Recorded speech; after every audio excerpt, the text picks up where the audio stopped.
Turabaramukije twongera tubaha ikaze mwese abakunzi b'imbonesha kure JCTV.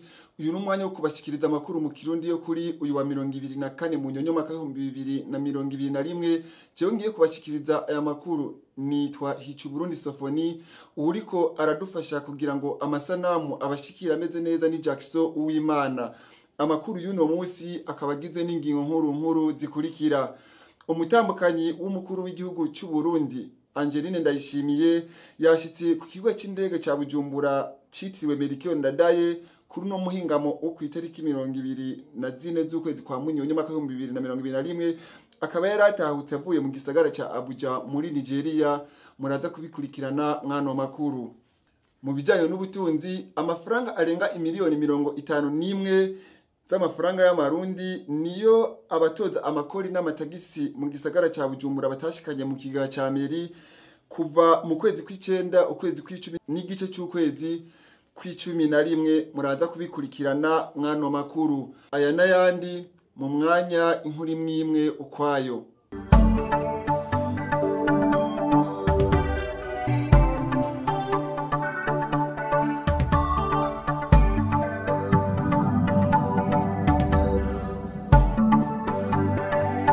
Umutambukanyi w'umukuru w'igihugu cy'u Burundi Angeline Ndayishimiye yashitse ku kigo c'indege ca Bujumbura citiriwe Melchior Ndadaye kuri ubu muhingamo wo ku itariki 24 Munyonyo umwaka wa 2021. Akaba yaratahutse avuye i Abuja muri Nigeria, aho yari yitabiriye inama idasanzwe ya MIPREDA isanzwe igizwe n'abatambukanyi b'abakuru b'ibihugu byo muri Afrika. Mugenzi wacu arakaza Miki aradushikiriza iyi nkuru uko byari byifashe.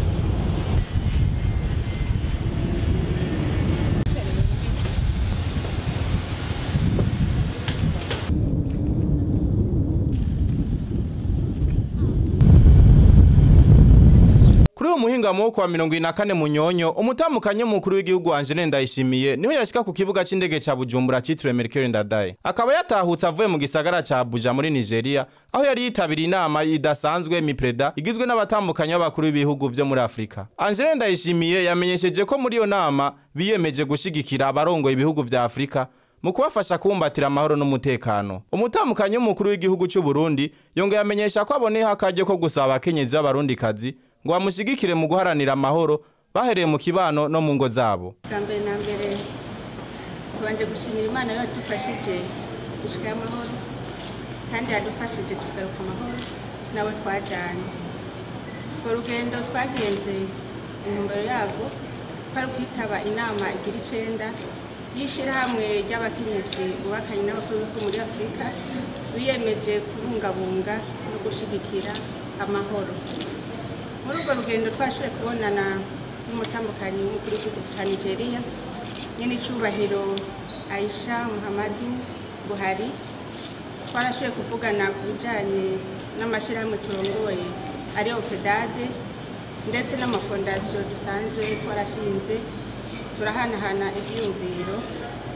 Nk'abadukurira twashoboye kubungura ubumenyi ku byo bamaze imyaka myinshi bakora. Hama muri urwo rugendo twashoboye kubona iryo shirahamwe nayibonye ntari shasha ko aribyo narinzi, ndazi ko benshi muri mwebwe na mwebwe mushobora kugitiranya na PEDADE. Iryo shirahamwe ryiyemeje gushigikira amahoro no kuyabungabunga. Batoye icyumviro cyo kwishinga mu 1995 hari mu Bushinwa. Umutambukanyi w'umukuru w'igihugu cya Nigeria aca afata umwanzuro kushira mu ngiro ibyo bavugiyeyo aho hari mu 1997. Aho rero bararavye bati igihugu kitagira amahoro nk'abavyeyi abana barakugwako cyane. Iyo hateye intambara abana n'abavyeyi barakugwako. Niho rero biyumviriye ubumenyi bati reka dusubire tunagure uwo mugambi w'iryo shirahamwe twiyemeje kugira ngo dushinge inzego. Tubiravye inama yaheruka kuba mu 2015 mwumva ko iryo shirahamwe ryari ryaribagiwe. Rero igikorwa nyamukuru twakoze muri iyo nama twarashinze inzego. Muri izo nzego urongoye iryo shirahamwe ni umutambukanyi w'umukuru w'igihugu ca Nigeria, niwe azorirongora muri Afrika. Duca tuvayo kandi dushinze n'umushinge wa mbere kugira ngo icicaro cy'iryo shirahamwe kizobe muri ico gihugu, na cane cane ko umukenyezi w'umukuru w'igihugu ca Nigeria ariwe yafashe ya mbere kugira ngo adutumeko, aduhimirize kugira ngo duse tunagure iryo shirahamwe. Hari abandi bashaka kwiyumvira bati none OPEDAD na MIPRADA ariryo shirahamwe yiyemeje amahoro ni ikihe cyatanguye canke byose vyoba bisa, kugira ngo abari ngaha n'abatari ngaha bagende bashibutse amazinda ntibaze bitiranye ayo mashirahamwe abiri. N'amashirahamwe atandukanye. OPEDAD yemeje gushigikira abakenyezi n'abana cane cane mu guharanira amagara meza n'iterambere. Kandi OPEDAD nayo yavutse mu 2002 yitwa OPEDAS. Muri ico gihe yaharanira amagara y'abantu mu kurwanya sida. Mu 2018 naho abakenyezi bubakanye n'abakuru b'ibihugu bararavye bati none twoguma mu magara y'abantu gusa turi abakenyezi, reka dushiremwo iterambere. Baca baragura ricariba OPEDAD. Ricariba rero ishirahamwe ry'abakenyezi bubakanye n'abakuru b'ibihugu muri Afrika kuvy'iterambere. Iyo MIPRADA nayo iharanira amahoro.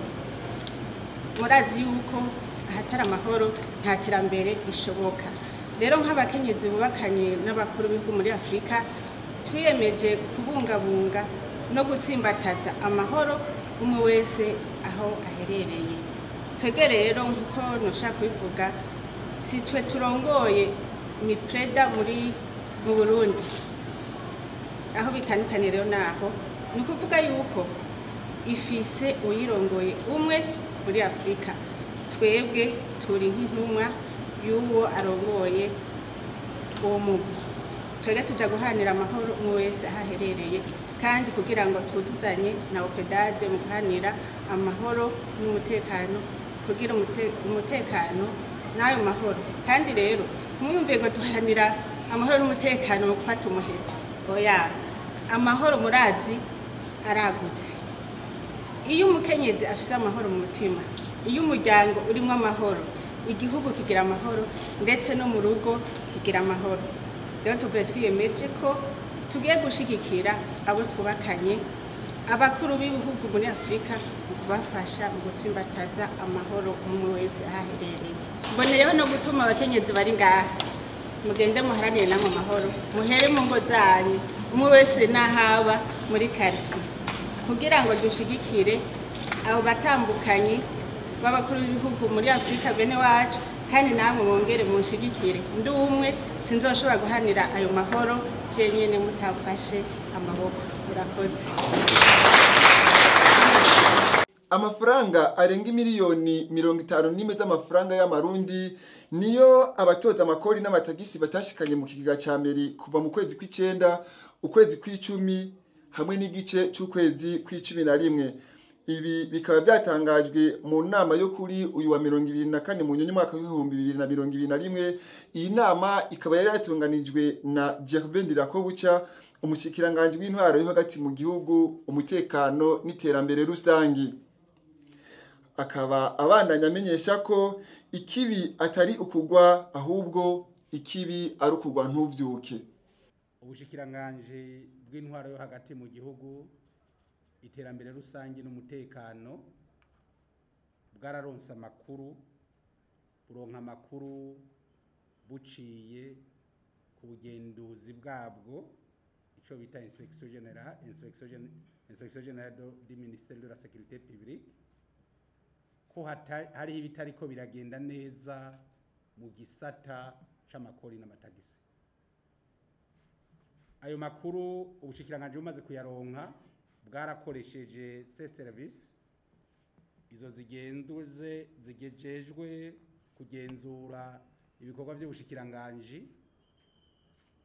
Hanyuma hari ibyo twasanze bitameze neza na gato. twasanze bitameze neza na gato, turanashiraho les équipes ziza kubihinyuza ziratwereka ukuri kutari guke. Mugabo nk'uko nabivuze, umuvyeyi yamara umuvyeyi, ntitwashatse guca dutwarira hejuru, twashatse abo vyega bo nyene bagira ico batwibwiriye, hanyuma bakitubariye dutorere inyishu hamwe nabo. Iyo umwana basogokuru baciye umugani mu Kirundi ngo umwana bisha mu ngobyi bakayimuhekamwo. Kwabo bene wacu twari twizeye yuko turiko dukora igikorwa c'iteka, ko Satani yabagendeye bakaja mu vy'abandi bakoreyemwo. Twashaka tubabwira ivyo twasanze, nabo bagira ico batubwiye. Hanyuma bagize ico batubwira, turabe vy'ukuri ko ivyabaye bitosubira, hama nabo nyene uwufise ico yatwaye agisubize mu kigega ca meri. Birababaje cane uno musi ko umuntu yizegwa bakakubwira ati genda utoze ibintu bishikana mu kigega, hanyuma ugacuja muri bimwe vyejo bundi. Ihinduka nivyo ryama rigoye, mugabo ico dutegerezwa kumenya nuko vyanka vyakunda dutegerezwa guhinduka. Ko tudahindutse iki gihugu cacu nta na hamwe dushobora kugishikana tudahindutse. Hariho ivyo twaciyemwo duteza kuvyibagira, dufate intambwe nshasha. Ni no muri iyo ntumbero vyatumye tubahamagara muri iyi nama. Naye handi twari kwirirwa turabahamagara, twari kubahamagara imbere y'urukiko. Ako ntitwashatse gushira imbere urukiko. Leta mvyeyi, leta nkozi nishira imbere kuzuzwa ubusho abantu. Leta mvyeyi, leta nkozi ishira imbere kuba rétabli dans ses droits. Ubwo buryo bwategerezwa kuja mu bigega vy'igisagara ca Bujumbura. Hari abo vyagoye, Satani akabagendera, canke bakaronka abahanuzi babi, bagaca bacisha ku ruhande, ni twebwe twahombye twese. Mbere n'ujya yatwaye nawe nyine yarahombye, kuko hari ico yomufashije ejo. Nico gituma twifuza yuko bo nyene batubwira ivyabashikiye, hama batwereke nuko ayo mafaranga asubira mu bigega vya mu kigega ca meri ya Bujumbura. Muti none ayo mafaranga angana gute? Mu mezi 2.5, andiko ndavuga mu bantu bakora muri service transport, aho ubugenduzi bw'ubushikiranganje bwashoboye gukorera ku mezi 2, ukwezi kw'icenda, ukw'icumi n'igice c'ukw'icumi. Twasanze rekese de la mairie amafaranga atashitse muri rekese de la mairie kandi yatanzwe na recontribuable ni miliyoni 51,595 amafaranga y'amarundi. Muce mwumva ayo mafaranga ukuntu angana mu mezi 2.5. Bene wacu vy'ukuri byarabagoye. Imana ibababarire kandi ko nako twamaze kubababarira. Iyo tutababarira ntituba twicaranye nabo ngaha. Rero sinza kugira ibintu byinshi mvuga, nakababaro turavye inguvu twari twasizemo kugira amafaranga aje mu bigega vya leta, turavye inyigisho twari twabahaye mugabo nabo bakaba bagiye mu by'abandi bakora kera. Nongera ndanabamenyesha uyu canke uwundi yo barahandi hose, haba mu gisagara ca Bujumbura, haba mu makomine yo mu gihugu hagati, ubushikiranganje bw'intwaro hagati mu gihugu burafise amaserivisi akora.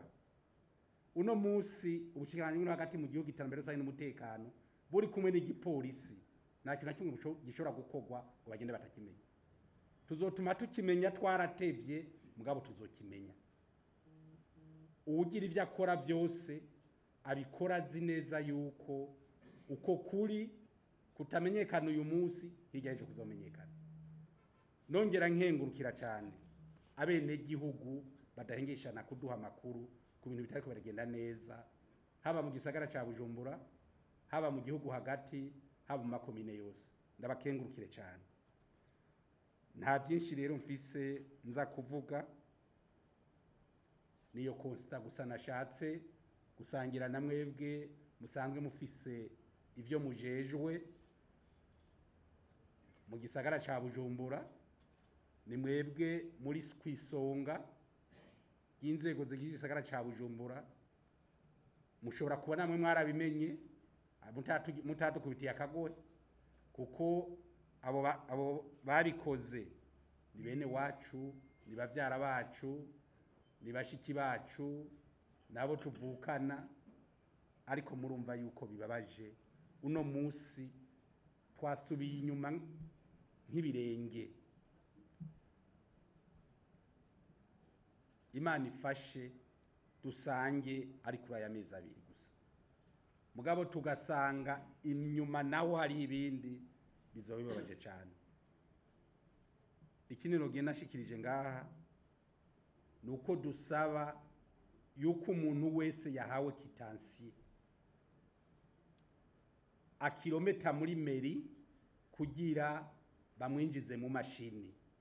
Nivyo bidufasha kugira tumenye ko amafaranga yashitse ku makonte ya meri canke amafaranga yagiye ku ruhande. Mpamagarire rero le contribuable bose ba meri, urisha amafaranga yose afata kanya icyo gitansa kizane bakinjize mu mashini, ko twe bica bidufasha mu gukontrola amafaranga yashitse ku makonte ya meri. Mu bijanye n'inkino, umunsi wa mbere w'ihiganwa mpuzamakungu y'abigeme basiganwa ku makinga watanguye ngaha mu gisagara ca Bujumbura. Mugenzi wacu Godefroid Nunzubumwe yari yahishikiye aradushikiriza idonido. Kuri uyu wa 24 Munyonyo mwaka wa 2021 niho hatangura ihiganwa mpuzamakungu y'abigeme ryo gusiganwa ku makinga. Uyu munsi ukaba wari uwa mbere mu iryo higanwa. Ikibanza ca mbere cyatahukanye umwigeme wo mu gihugu ca Kenya, Nancy Debe, akurikirwa na Mary Arepa wo mu gihugu ca Uganda. Umurundi kazi Rukundo Emmanuel niwe yashoboye kuboneka mu bibanza vya mbere ku ruhande rw'igihugu c'u Burundi. Uyo nawe aratubwira uko yakiriye rino higanwa. Nitwa Rukundo Emmanuel. Rukundo Emmanuel, uri mu bari ko barahiganwa, mbega wowe washoboye kumenya ikibanza wowe watahukanye? Basinda kumenya.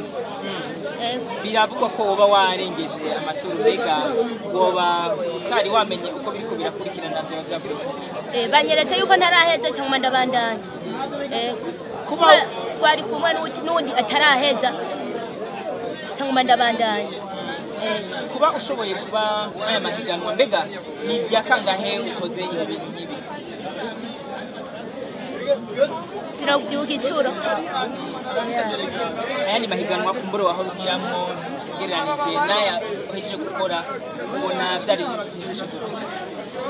Ni gambere nkinye nibi bihugu byo mu akarere, ndabona ko byifashe neza. Ndabona yuko muri kano karere kagizwe n'ibihugu bitandatu, ndabona yuko hariho abantu bakomeye kandi bashoboye. Nanjye byaciye binyigisha ngiye gutangura gukora.